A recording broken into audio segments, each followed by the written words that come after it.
A year later, a verdict was announced to two residents of Omsk in the case of an attempt to set fire to a police truck. In early March 2022, two men, Vladimir Sergeyev and Anton Zhuchkov, came to Moscow for an anti-war rally but were immediately detained. Security officials found Molotov cocktails in their backpacks. At the time of their arrest, they attempted to commit suicide. Immediately after being discharged from the hospital, they were accused of trying to stage a terrorist attack.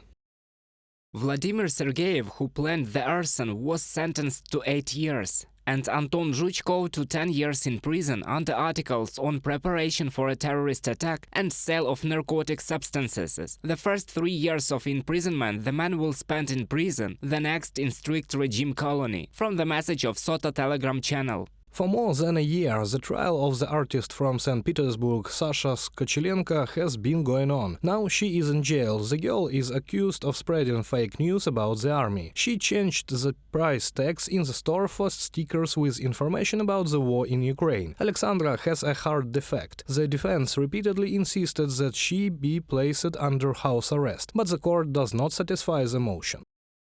Sasha's heart stops for 2-3 seconds. At such moments, the risk of a traumatic fall is high. She has a borderline situation. At least once every 6 months, it is necessary to conduct examinations. If her condition worsens, a cardio machine is indicated. This diagnosis also carries a risk of death. Daria Khashchevskaya, cardiologist, in a comment for Mediazona. The owners of a bar and cafe in Perm published a penitential video in which they apologize for another video with toasts "Glory to Ukraine."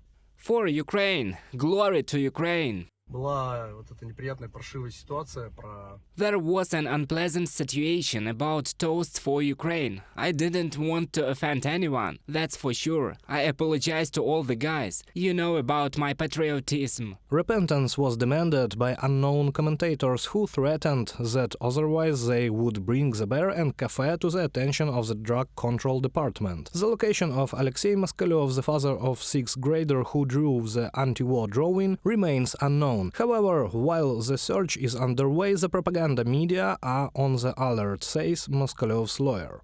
And now the authorities of the Tula region are conducting an information operation. They persuaded Masha's mother to take her in, gave her enough money to create a beautiful informational picture and distribute it in Tula propaganda publications that the child is doing well, the child is settled. That is, there is a replacement of the one story in which the father was imprisoned and the girl was hidden in a shelter for an anti-war drawing, with another story that the girl's father was imprisoned because he violated the law, but the girl is fine. Dmitry Zakharov, lawyer, in an interview with Current Time. Last year alone, according to Important Stories publication, 274 people were convicted in Russia on charge of public calls for terrorism, 212 for extremist activities and 336 for vandalism. Reported by Sergey Kulas, Yulia Hranovska, UATV News.